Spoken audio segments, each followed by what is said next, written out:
If you are a fan of adult animation like me, then you have probably seen Amazon Prime's newest TV show called Hazbin Hotel. And y'all, when I tell you that I have some things to say about this show and the fandom that has arisen from this whole thing, I got some things to say. So if you're interested in that, keep on watching. Hi guys, welcome back to El Pastoral. If this is your first time ever coming upon this channel right here, typically I make videos relating to all my favorite pieces of media, and sometimes I do social commentary for fun. But like I said in the intro, we are going to be talking about Hazbin Hotel. And before I can really dive deep into the negatives and positives and my overall thoughts on the show, I want to say that I'm not like a lot of y'all who was fans of Hazbin Hotel in the olden days. Like, I obviously knew what Hazbin Hotel was and hell of a boss. People kept sending me ask on freaking Tumblr about it, and I had no idea what was going on. But I want to say that before you're like, oh, alastor was different in the pilot and this and that, because I've been seeing that a whole lot, and I want to tell y'all I have no idea what y'all talking about.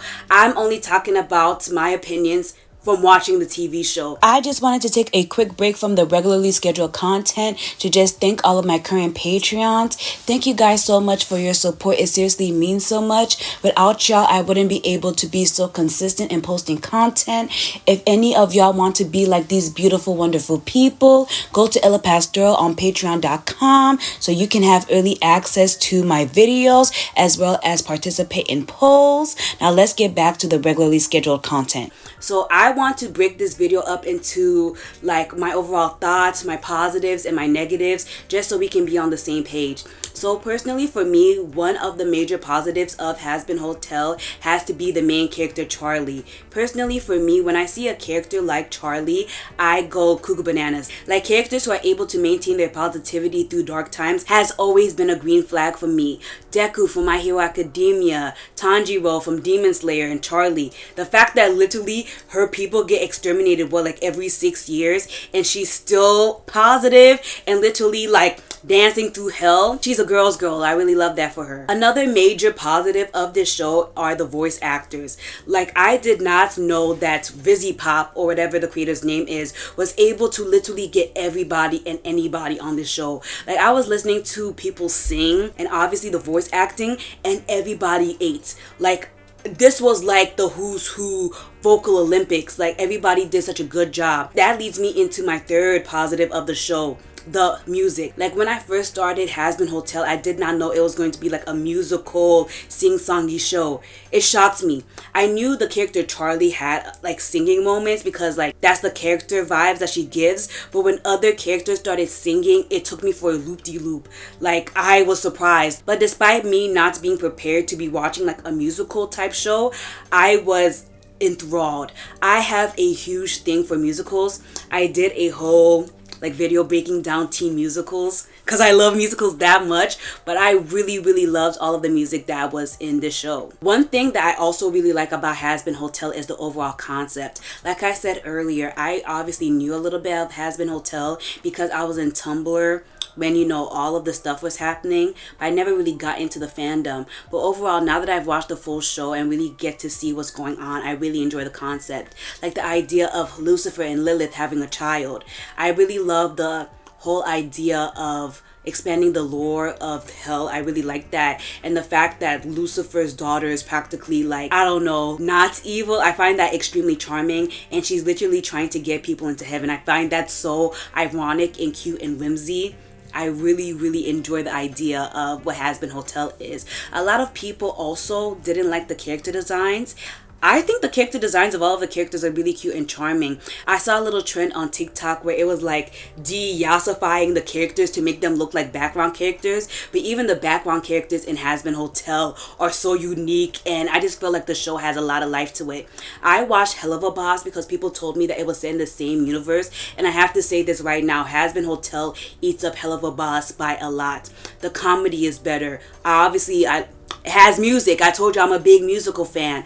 And I just feel like, I don't know, hands down, Hazbin Hotel is way better than Hell of a Boss. The only issue that I really have for the character designs in Hazbin Hotel most definitely has to be with the whole alastor issue. If you guys don't know, I put up a poll and it turns out like none of y'all know what the hell Hazbin Hotel is, but there was a whole scandal because this character alastor, he's one of the overlords of hell, and for some reason vizziepop, the creator, decided to let him use voodoo symbols. And if you guys don't know, voodoo and hoodoo are closed practice religions, which means not just anybody can join. You have to be like born into it or like invited into it. So the fact that alastor uses voodoo hoodoo symbols in his like fill-in attacks or whatever, it was really disrespectful because it literally is like appropriating someone's religion and culture in order to, I don't even know, for shits and giggles. But literally it was such a mess because seeing the backlash of this, vizziepop was like, no guys, like no, he's actually Creole,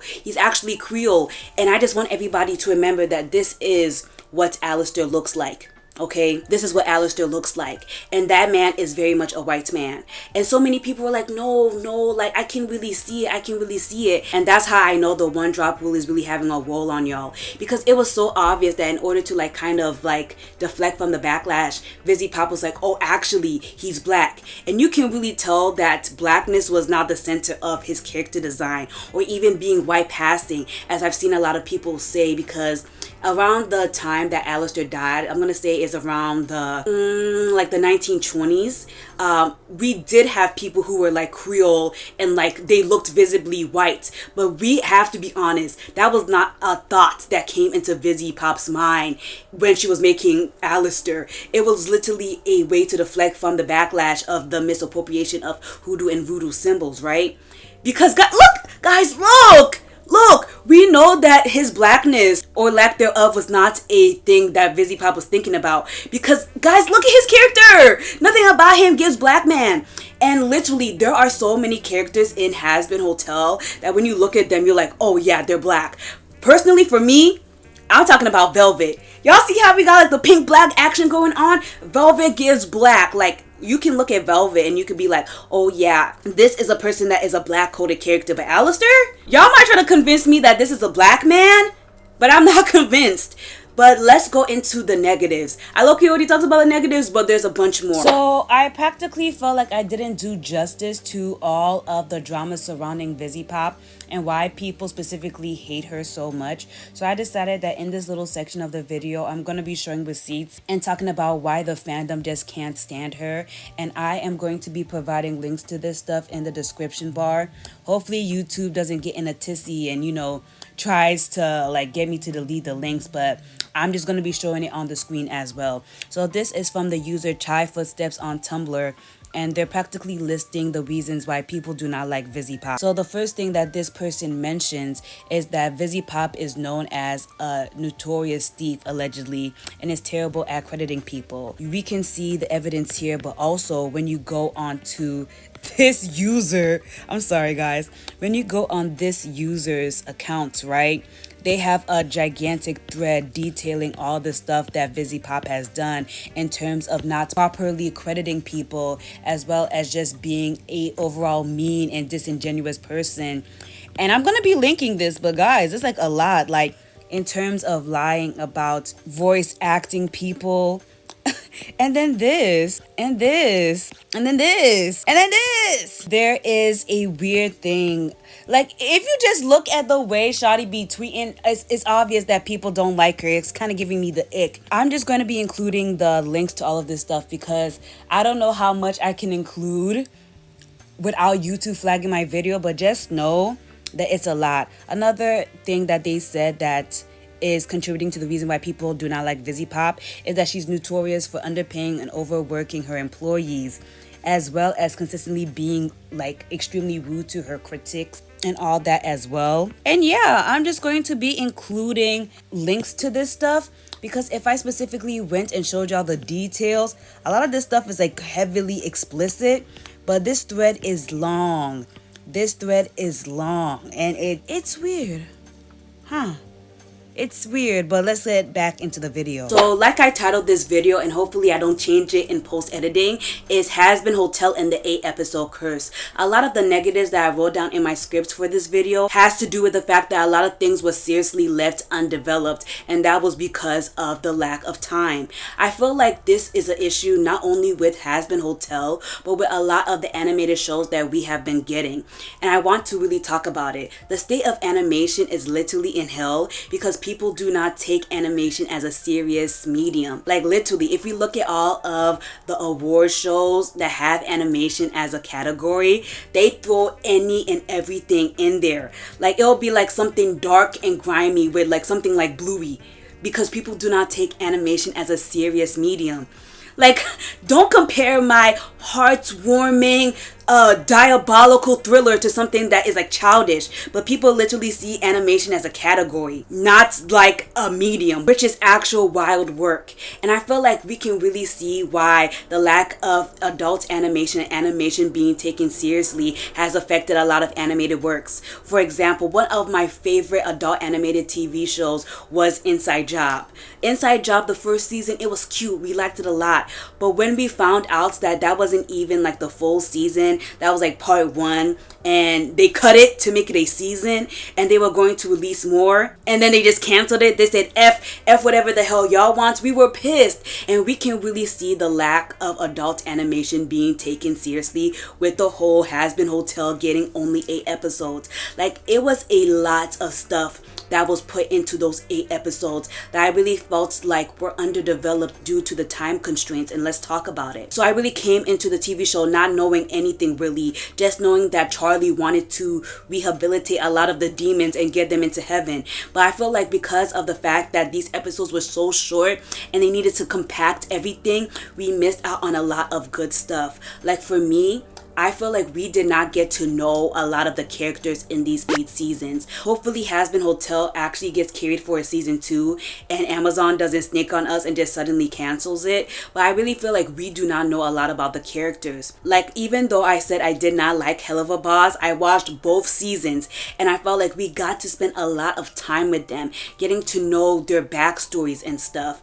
And I feel like we cannot say the same thing with Hazbin Hotel. Like, even if you compare season 1 Hazbin Hotel with season 1 Hell of a Boss, we get to know way more about the Hell of a Boss cast than we do Hazbin Hotel. Even the background characters, like the dude Silas, the dude who's like the powerful one and always is doing that weird BDSM stuff for the main character. Excuse me if I got people's names wrong, but editor me will be putting pictures so we can all be on the same page. And I really feel like it's just not enough time. And something I feel like really led to this being a big issue was the fact that there were too many characters. So I'm going to be reading a comment from somebody who commented under my community tab.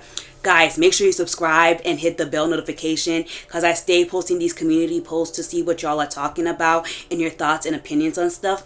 But this person wrote, there's too many characters in it. I feel a lot of the main cast is underdeveloped because they have to introduce a new overlord or angel or whatever multiple times an episode. Like, this isn't the Vox show, it's the Charlie show.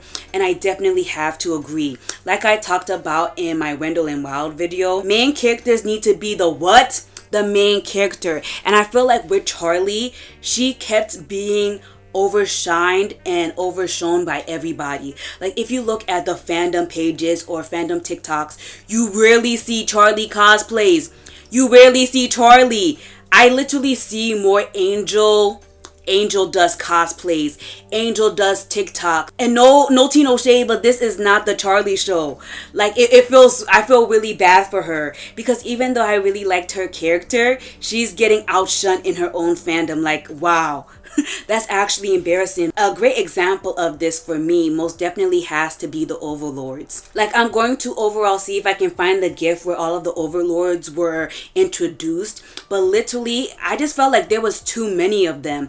Like, I just felt like for us to be introduced to Alastor and they're trying to say that he's a big bad and he killed so many overlords, there's a lot of overlords still left in hell. And so I didn't really understand like the power scaling.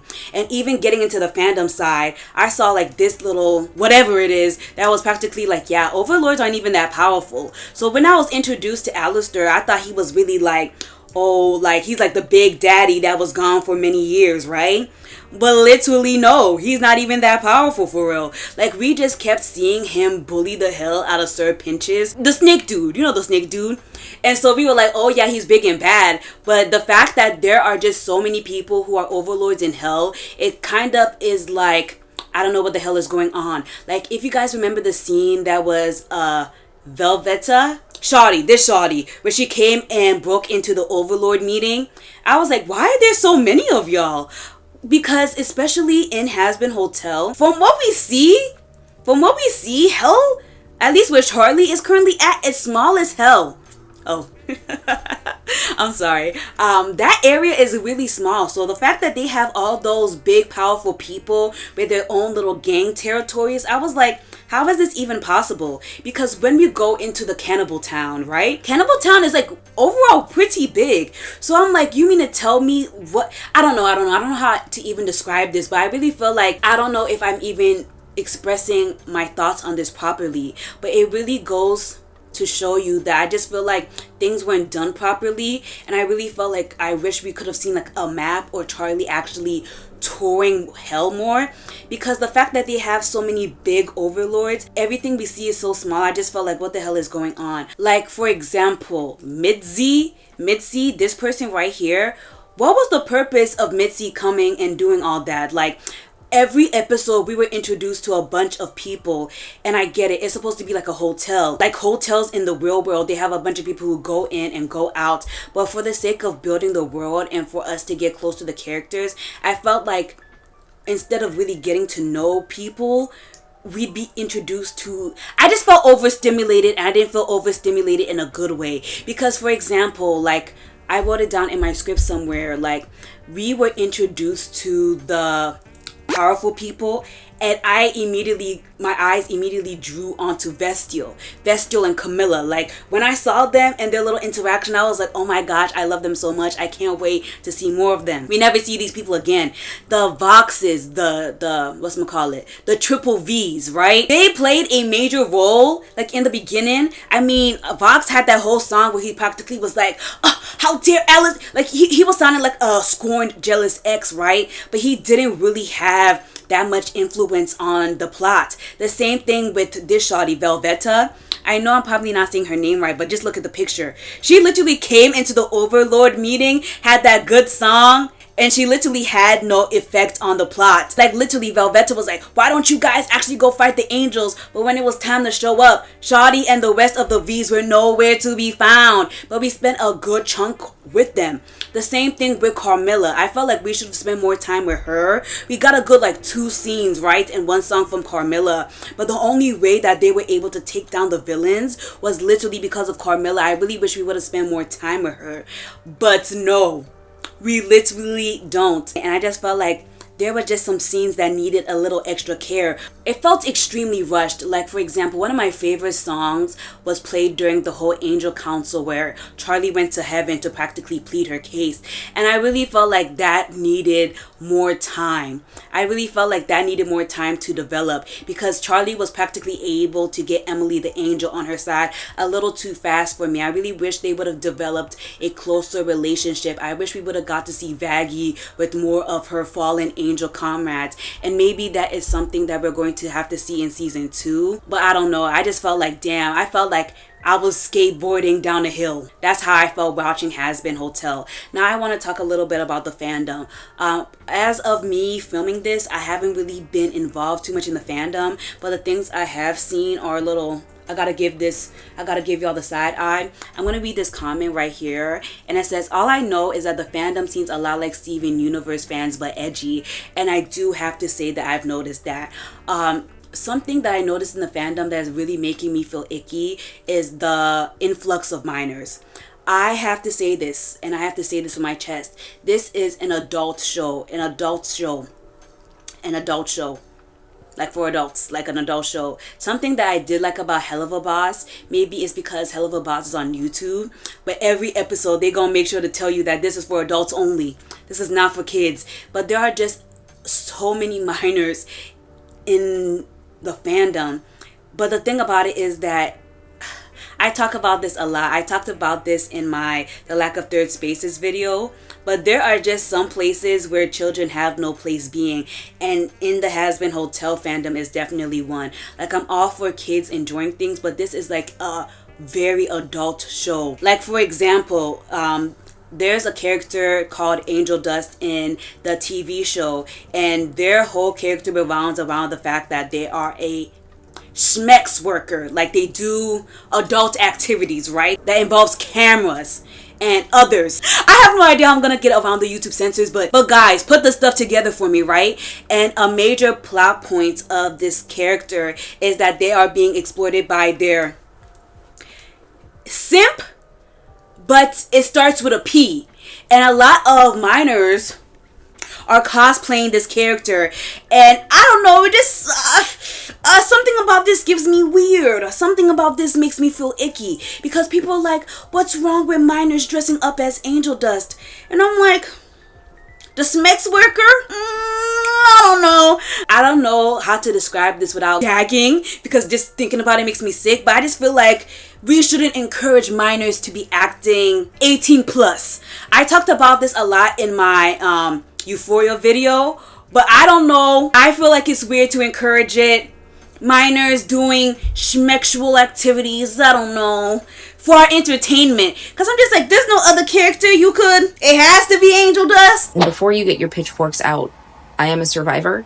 I grew up in con spaces. I did not come from a loving family that validated me, and I sought those connections at cons. I was groomed. I was essayed. A lot of bad things happened to me, and while it is not my fault, if I could go back and change the things that I did, I absolutely would. As we are talking about Hazbin Hotel, none of us are saying this out of jealousy, out of anger, or out of feeling like we own some portion of a fandom. We are saying it out of genuine concern, because most of us have experienced some really bad things happening to us. And we can scream and shout from the rooftops and validate that adults should not sexualize children. That is valid, but that doesn't change the fact that it will happen. There are bad people in the world that are doing things that should not be done. And they will use topics like this to get an in with minors. They will say, yeah, you're old enough to cosplay from Hazbin, or no one should tell you that you can't cosplay from a certain series just because of your age. They will use that to get in with you. They use your own moral and values against you to harm you, and I need you to realize that. And as much as you want to think that you will know, that you will see the signs, you will not see the signs. When you're in it, you can't see it. I say that from experience. I didn't figure it out until I was in my adulthood. What happened to me? If you want to cosplay from Hazbin, do it with people that are in your age group. Please don't go out of your age group. This is a protective factor. We take protective factors all the time. We wear masks to prevent COVID, right? We park under spotlights in parking lots when it's dark to prevent someone from snatching us. We hold our keys in between our fingers to protect us. I don't take the trash out at night because I'm scared of something happening to me. Those are all protective factors, and it doesn't mean that something won't happen, but it reduces the risk. Please stay safe. That is all I want. I want you to stay safe. I don't want anyone to have gone through what I had to go through, and what took me a very, very long time to heal from. Thank you for sitting with me. Cosplay is not consent. Stay safe. I don't know. It gives me the ick, because we are then as adults consuming it, and I don't know. It makes me itchy, guys. It makes me itchy. And also, there is a weird lack of knowledge in terms of consent, and I feel like it's because of the rapid influx of minors into the Hazbin Hotel fandom. Like, for example, like, people were having this discussion about how the show is weird in terms of glorifying like abusive relationships because of the whole character of Angel Dust. Oh, I think they said they were glamorizing it. Personally, I don't see it like that, because when Angel had his song about how he's literally a victim, I didn't feel like it was a lot of negativity there. It wasn't a good I feel like Angel's character does a good job at showing abused people and how a lot of abused people hypersexualize themselves, so they feel like they have control over their body, but they're still a victim at the end of the day. And there was a scene, right, because people are like, I don't know, vizziepop doesn't really do this stuff well because she's making Angel's character so serious in terms of being a victim, but then she has like little weird jokes that are icky. And what they were talking about is that they went to a schmexual, let's say an 18 plus club, right, called Consent, and literally the snake dude, right, he was trying to flirt with this girl that got one eye or something like that, and he literally got like kidnapped and forced into an 18 plus room while he was yelling no, and it was played off as a joke. And somebody was talking about it on TikTok. They were like, this is weird to y'all, right? Like, this gives y'all the ick. And somebody was like, actually, everything that happens, I'm sorry, I can't take y'all serious. Somebody was like, oh, everything that happens in that club is consensual because the name of the club is called Consent. And I'm like, huh. I don't know, guys. It's weird. I don't know. Because that's not how consent works. Just so y'all know, I want to make sure this is clear. You can withdraw consent at any moment. Okay? You can withdraw consent at any moment. Don't let nobody think that you can't say no. You have the right to say no whenever you want to. And I don't know. It was weird. It's weird. I don't know. It makes me feel very weird. And then there is a whole subset of people who are actively trying to do things to make black people uncomfortable. There are a few black coded characters who like everybody can agree is like black. And literally like, I don't know, when it comes to people who want to cosplay characters, a lot of things are done not in good faith to specifically piss black people off. And literally we as the black fans of that media will be like, this is weird. You know you're being weird, right? And they'll be like, oh, you guys want to say everything is problematic. Like, for example, like when people cosplay Velvet, they do a lot of weird, over exaggerated motions where I'm like, why are you doing that? Why are you doing that? Like, even if we look at what Velvet is doing in the scene, like Velvet don't be doing all that. So why are you doing all that?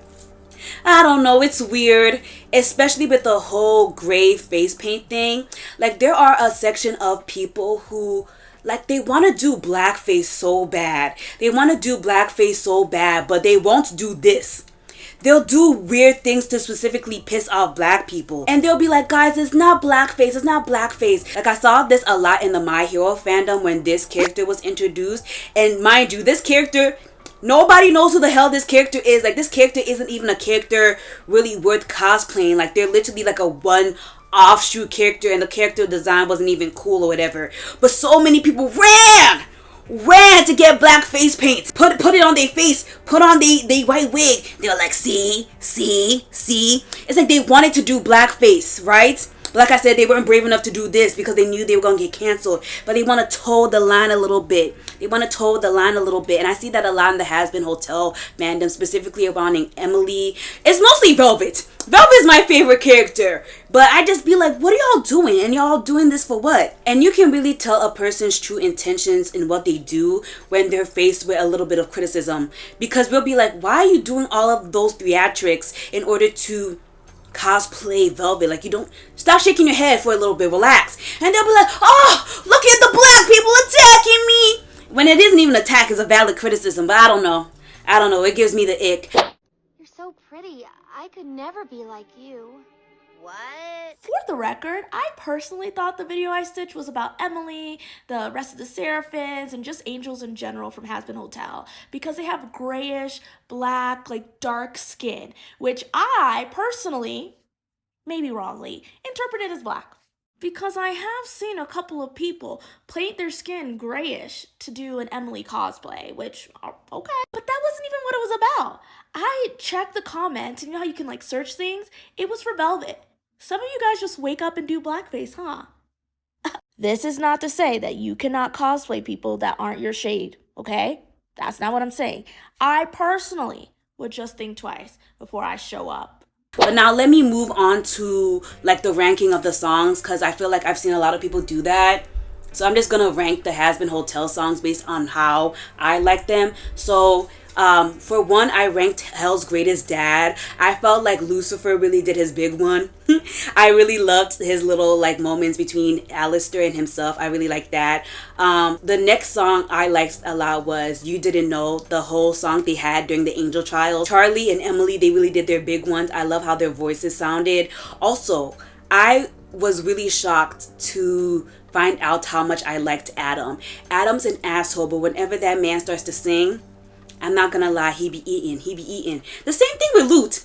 When Lute and Adam be doing their little, whatchamacallit, their little duets, they're awful people, but I can't lie. Their voice actors, they did their big one. The next one I really liked is Stayed Gone, and that's the one between Vox and Alastor. I don't know, I really liked their interactions together. They're hilarious. The next one is Respectless. I really like this song because not only was Velvet giving like a lot of sass and a lot of musical talent, but Carmilla, when she was singing about Vestial, I said I love y'all together so much, but we literally never see Vestial again. Like, that's what I'm talking about. Like, he has a whole mention in the song and we never see him again. Like, bye.